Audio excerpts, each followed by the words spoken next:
Hello everyone, आप सभी का स्वागत है आपके अपने चैनल टैट वॉरियर्स में। फ्रेंड्स, हमारी आज की वीडियो का विषय है थॉर्नडाइक का प्रयास और त्रुटि का सिद्धांत।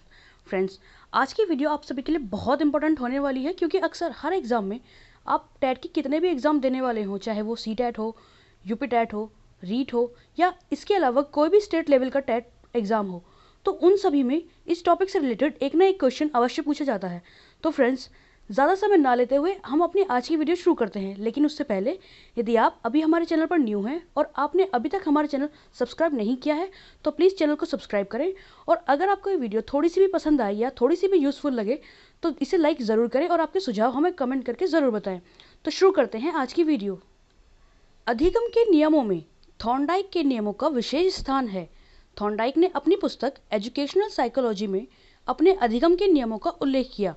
फ्रेंड्स, अधिगम के नियमों में इसका तात्पर्य, अधिगम से तात्पर्य होता है फ्रेंड्स सीखना, यानी सीखने के नियमों में जो थॉर्नडाइक के द्वारा नियम प्रस्तुत किए गए उनका एक अपना बहुत आवश्यक स्थान है, जिसके लिए अधिगम हेतु जो नियम हैं थॉर्नडाइक ने अपनी पुस्तक एजुकेशनल साइकोलॉजी में प्रकाशित किए। थॉर्नडाइक के अनुसार, थॉर्नडाइक कहते हैं, अधिगम एक मानसिक प्रक्रिया है जो किसी विशिष्ट प्रकार की परिस्थिति में उद्दीपन का संबंध एक विशिष्ट अनुक्रिया से होने पर प्राणी को कुछ न कुछ सीखने का अवसर प्रदान करती है। फ्रेंड्स, इसका तात्पर्य कि अधिगम एक मानसिक प्रक्रिया है जो किसी भी प्रकार की ऐसी परिस्थिति हो जो पहले हमने कभी ना देखी हो या जिसके बारे में हम बहुत कम परिचित हों, तो उसके संबंध में कोई ना कोई प्रक्रिया जो मनुष्य द्वारा की जाती है, उस प्रक्रिया के द्वारा वह व्यक्ति कुछ ना कुछ सीखता है।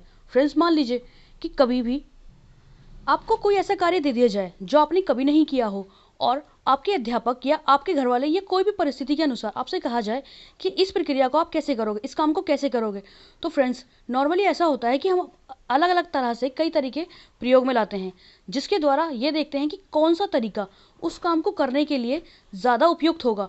तो फ्रेंड्स, इन्हीं अनुक्रियाओं के द्वारा मनुष्य ने एक नई चीज़ करना सीखा। तो फ्रेंड्स, थॉर्नडाइक के नियमों द्वारा यही चीज़ स्पष्ट की गई है। इस नियम के बारे में हम और अच्छे से जानते हैं। फ्रेंड्स, ये बात बहुत ध्यान रखने वाली है कि थॉर्नडाइक के द्वारा जो प्रयोग किया गया, उन्होंने अपना प्रयोग एक बिल्ली पर किया, जिसके लिए उनका प्रयोग क्या था वो इस प्रकार है। थॉर्नडाइक ने अपने प्रयोग में एक बिल्ली को एक पिंजरे में बंद कर दिया, जिसका दरवाज़ा एक चटकनी से खुल सकता था। इस पिंजरे के बाहर उद्दीपक के रूप में मछली को एक प्लेट में रख दिया गया जो बिल्ली को दिखती रहे।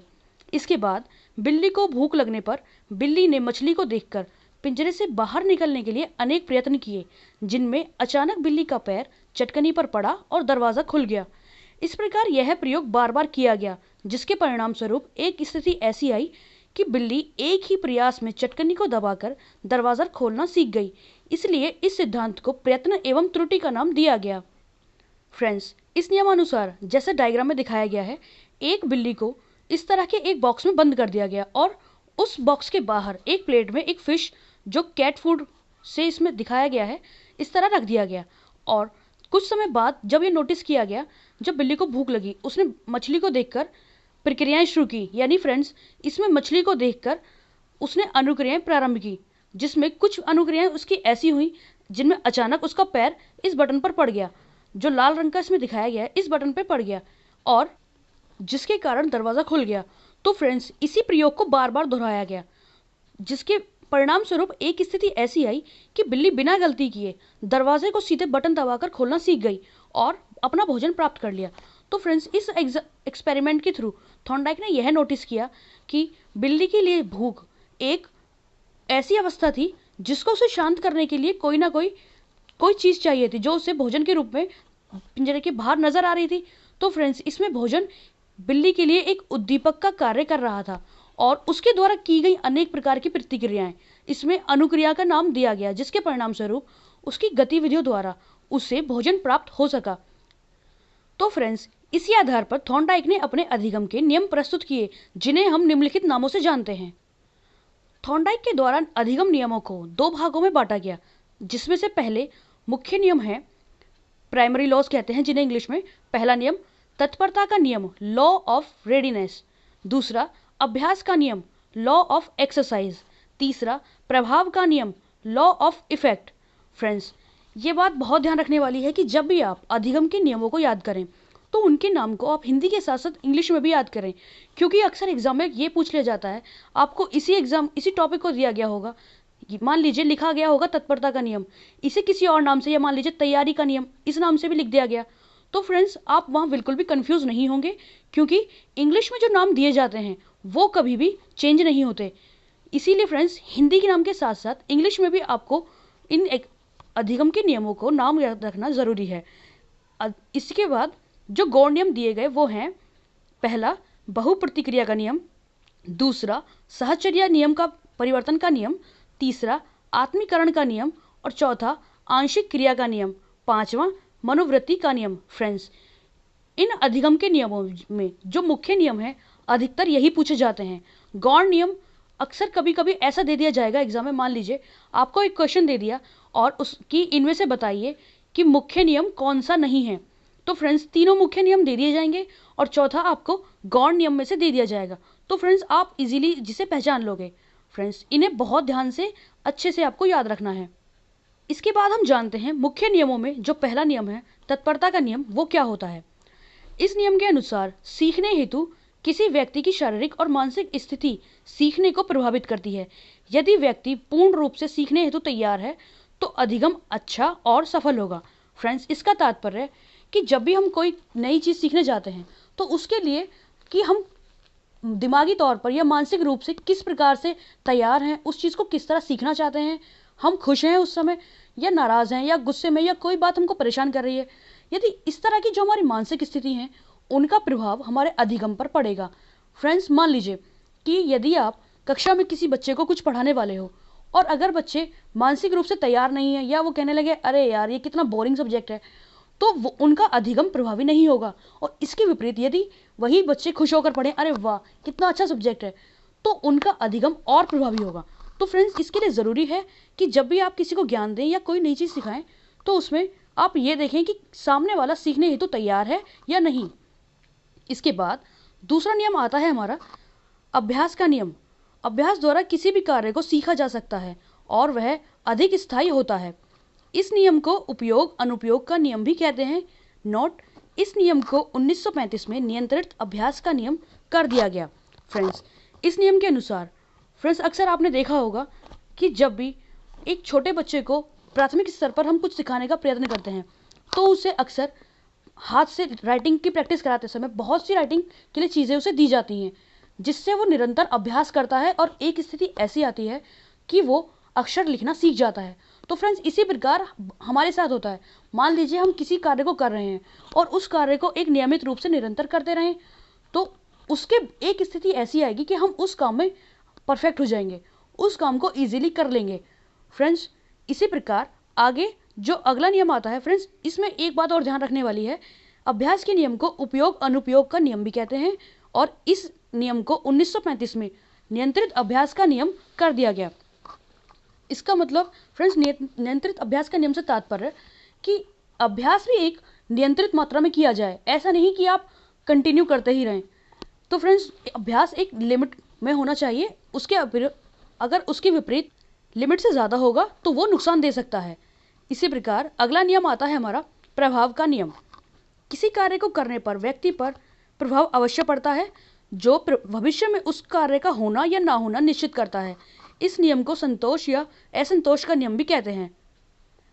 संतोष और असंतोष का नियम भी कहते हैं। इसका तात्पर्य फ्रेंड्स मान लीजिए कि किसी व्यक्ति द्वारा कोई कार्य किया गया है या कक्षा में किसी बालक द्वारा अच्छा कार्य किया गया है और अध्यापक उस कार्य हेतु उस बच्चे को शाबाशी दे, को पुरस्कार दे या अच्छा कार्य करने पर तो अवार्ड मिलेगा।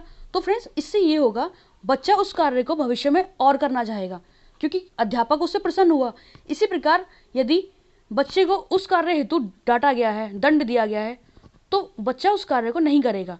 तो फ्रेंड्स यही इसमें होता है कि यदि कार्य का प्रभाव सकारात्मक होगा तो वो कार्य बार बार किया जाएगा, यदि कार्य का प्रभाव सकारात्मक नहीं होगा तो दोबारा कार्य नहीं किया जाएगा। जैसे फ्रेंड्स इस उद्दीपन अनुक्रिया के नियम के अनुसार बिल्ली ने जब कई बार प्रयास किए तो उसकी कई बार प्रयास के द्वारा उसको भोजन प्राप्त हो गया।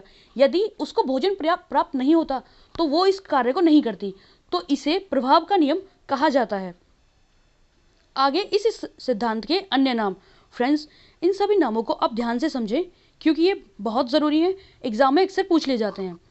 पहला नियम, प्रयास और त्रुटि का सिद्धांत। फ्रेंड्स, ये इस सिद्धांत का पहला नाम है जिसे ट्राई एंड एरर थ्योरी भी कहते हैं। दूसरा नाम, उद्दीपन अनुक्रिया सिद्धांत, स्टिम्यूल्स रेस्पॉन्स थ्योरी। तीसरा, सीखने का संबंध सिद्धांत, बॉन्ड थ्योरी ऑफ लर्निंग। चौथा, प्रयत्न और भूल का सिद्धांत, ट्राई एंड एरर थ्योरी। और पांचवा, SR बॉन्ड थ्योरी। फ्रेंड्स, इसमें S यानी स्टिम्यूल्स जिसे इंग्लिश में उद्दीपक बोलते हैं और R यानी रेस्पॉन्स जिसे अनुक्रिया बोलते हैं। तो फ्रेंड्स, ये इस सिद्धांत के बहुत आवश्यक नाम है जिन्हें आप सभी याद रखेंगे। आगे आता है फ्रेंड्स, थॉर्नडाइक के सीखने के सिद्धांत का शिक्षा में प्रयोग।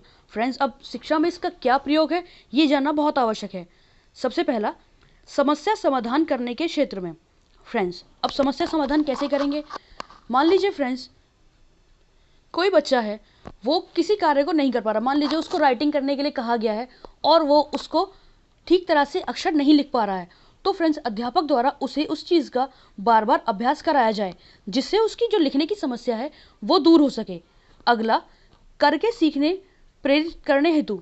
फ्रेंड्स, इसका तात्पर्य है कि जिस प्रकार बिल्ली ने बार बार करके सीखा, यानी बार बार अपने अभ्यास के द्वारा, अपने क्रियाओं के द्वारा भोजन प्राप्त किया, अनेक प्रकार से कार्य किया, तो इसी प्रकार फ्रेंड्स हम इस नियम द्वारा बच्चों को सिखा सकते हैं कि यदि आप बार बार किसी कार्य को करते हो तो वो कार्य आपके लिए स्थायी हो जाता है, आप उसे हमेशा याद रखोगे। इसी प्रकार निरंतर अभ्यास करने हेतु। फ्रेंड्स, इसका तात्पर्य यदि किसी कार्य का बार बार अभ्यास किया जाए तो वो कार्य हमेशा के लिए हमें याद हो जाता है। जिस प्रकार बिल्ली के द्वारा बार बार अभ्यास किया गया और एक स्थिति ऐसी आई कि वो उस अभ्यास के द्वारा बटन दबाना सीख गई और भोजन एक बार में ही प्राप्त कर लिया। अभिप्रेरणा का महत्व दिखाने हेतु। फ्रेंड्स, अभिप्रेरणा का महत्व से तात्पर्य है, अभिप्रेरणा इस एक्सपेरिमेंट में बिल्ली हेतु वो भोजन था जो उसे बार बार अनुक्रिया करने के लिए प्रेरित कर रहा था। तो फ्रेंड्स, इसी प्रकार इस नियमानुसार बच्चों को अभिप्रेरणा का महत्व समझाया जा सकता है। आगे, अधिगम क्रिया को सुगम करने हेतु। फ्रेंड्स, इस नियम के द्वारा यदि तीनों नियमों का पालन किया जाए, ध्यान दिया जाए, तो अधिगम की प्रक्रिया को बहुत सरल बनाया जा सकता है। यानी बच्चा पहले से सीखने हेतु तैयार है या नहीं, उसको तैयार करके उसकी मानसिक स्थिति अधिगम के लिए तैयार करके, और दूसरा, उसे बार बार अभ्यास करा के और उस पर सकारात्मक या नकारात्मक प्रभाव क्या पड़ता है इसके अनुसार उसकी अधिगम प्रक्रिया को सुगम बनाया जा सकता है। अगला नियम आता है हमारा, अधिगम प्रक्रिया को अधिक वैज्ञानिक करने हेतु। फ्रेंड्स, इसका तात्पर्य यदि नियमानुसार हम किसी कार्य को करते हैं तो वो कार्य बहुत स्थायी और एक वैज्ञानिक रूप धारण कर लेता है। इसी प्रकार फ्रेंड्स, आगे आते हैं हमारे इस नियम के दोष। पहला, रटने पर बल देता है। दूसरा, निरर्थक प्रयासों पर बल देता है। फ्रेंड्स, इसका तात्पर्य जैसे कहते हैं कि अभ्यास करो बार बार, तो फ्रेंड्स अक्सर ये नियम कभी कभी रटंत प्रवृत्ति को जन्म देता है जिसमें बालक बार बार किसी चीज़ को सीखने तो उसको रटने लगता है, जो फ्रेंड्स इस नियम का एक दोष है। अगला, निरर्थक प्रयासों पर बल देता है। इसका तात्पर्य फ्रेंड्स, यहाँ बल लिखा है, बाल नहीं, निरर्थक प्रयासों पर बल देता है। इसका तात्पर्य है कि जब कार्य एक ही प्रयास द्वारा संपन्न हो जाए तो बालक को बार बार प्रयास क्यों कराया जाए। तो फ्रेंड्स, इस तरह इस नियम के केवल ये दो दोष हैं, रटने पर बल देना और निरर्थक प्रयासों पर बल देना। फ्रेंड्स, अब आज की हमारी इस वीडियो में इतना ही। अगर आपको ये आज की वीडियो पसंद आए तो इसे लाइक कीजिए और आपके सुझाव हमें ज़रूर बताएं। चैनल को सब्सक्राइब कीजिए। फ्रेंड्स, अपना ध्यान रखें और मन लगाकर अपने एग्ज़ाम की तैयारी करें। धन्यवाद।